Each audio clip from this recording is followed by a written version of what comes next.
আগামীকাল জগন্নাথ দেবের রথযাত্রা। দীঘা মহিষাদল সর্বত্র রঙিন সাজে সেজে উঠেছে শহর। কিন্তু পূর্ব মেদিনীপুরের এক ছোট্ট গ্রামে এক নবম শ্রেণীর মেয়ের হাতে তৈরি হচ্ছে অন্যরকম এক রথযাত্রার গল্প।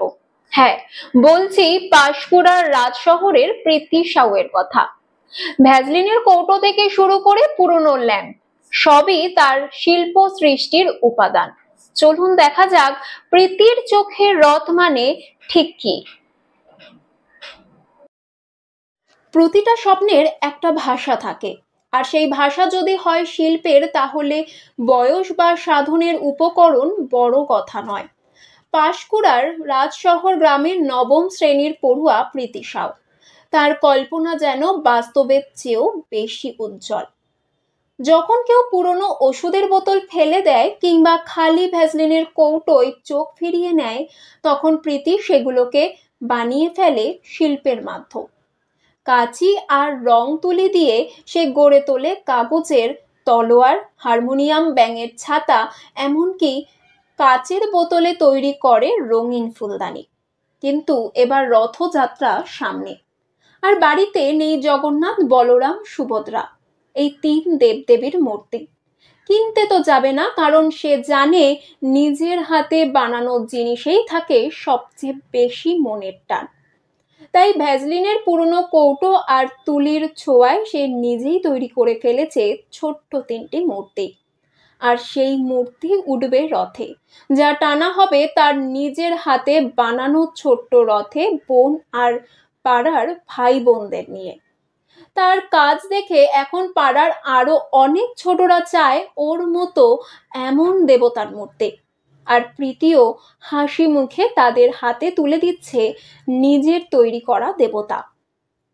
প্রীতির দেয়ালে আঁকা রঙিন ডিজাইন বা মূর্তির গায়ে তোলা নিখুঁত তুলির টান, সব যেন বলে দেয় একদিন এই ছোট্ট মেয়ে স্বপ্নকে ছুঁয়ে যাবে নিজের হাতেই। ভালো লাগছে, অনেক কাগজ ফাগজ তো সব কিছু ফেলে দিতে হয়। তারপরে আমাকে বলে না, তুমি কিছু ফেলাবে না, এই মাঝখানে খাবো বা যে কোনো হচ্ছে খাপ, ভ্যাসলিনের ডাব্বা, সব কিছু আমাকে বলে দিত, তুমি মা রেখে দিবে, আমি হাতের কাজ করবো না। আমি বলতাম বানাতে কিছু পারবো না, ও নিজে থেকে বলতাম না আমি বানাবো ফেলে দিতাম। ও নিজে থেকেই বলতো না আমি হাতের কাজ করবো, নিজে থেকেই বলছিল। তাহলে করুক, ঠিক আছে। না, খুব ভালো দেখলাম তো, খুব ভালো বানাচ্ছে, যেটা ভালো লাগে বলে মা একটু জগন্নাথ একটা আমাকে বলছিল একটা ভ্যাসলিন ডিব্বা দিতে। এবার আমি আচ্ছা, তিনটা ঠাকুরের ইটা বানাতে, জগন্নাথ ঠাকুর তিনটা বানাচ্ছিল বুঝে বুঝে। আচ্ছা, সামযাত্রায় একটু ভালো লাগছিল, ওইগুলোও বানাচ্ছিল, রথ উপলক্ষে ওই রথটা বানাচ্ছিল। আপনার প্রিয় খবরের স্বাদ এখন আরো কাছে, তাই আর দেরি না করে চলে আসুন কফি হাউস এন্ড রেস্টুরেন্টে। আমাদের এখানে রয়েছে উন্নত মানের কফি, যার প্রতিটি চুমুকে পাবেন তৃপ্তি। ব্রেকফাস্ট থেকে শুরু করে ডিনার পর্যন্ত নানান ধরনের ভুরি ভোজের এখন একটাই ঠিকানা, বেলদা কাঁথি বাইপাস, খাকুরদা বাজার সংলগ্ন coffee house and restaurant. Proprietor Alok Nandi. যোগাযোগের জন্য ফোন করুন 7063269347 নম্বরে। কফি হাউস এন্ড রেস্টুরেন্ট, এখানেই পাবেন খাবারের আসল আনন্দ। ভ্যাসলিনের ডিব্বা দিয়ে, কাগজ দিয়ে আর আঠা দিয়ে, ওগুলো রং। তারপরে আমি বিভিন্ন আরো জিনিস বানাই কাচের, সেগুলো কাচের বোতল বা ফেলে দেওয়া খারাপ ল্যাম্প, ওগুলো। আর মাটি।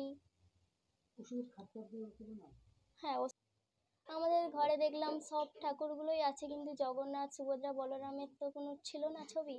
তাই মনে হলো কেন দোকান দিয়ে কিনতে যাব, আমার তো হাত দিয়েই তো করতে পারি, দিয়ে মন হলো যে করলাম। সামনে রথ এসছে, ওটাতেই রথে বসে জগন্নাথ ঘুরবে। আঠা, কাগজ আর ভ্যাসলিনের ডিব্বা আর রং, তুলি রং। হ্যাঁ।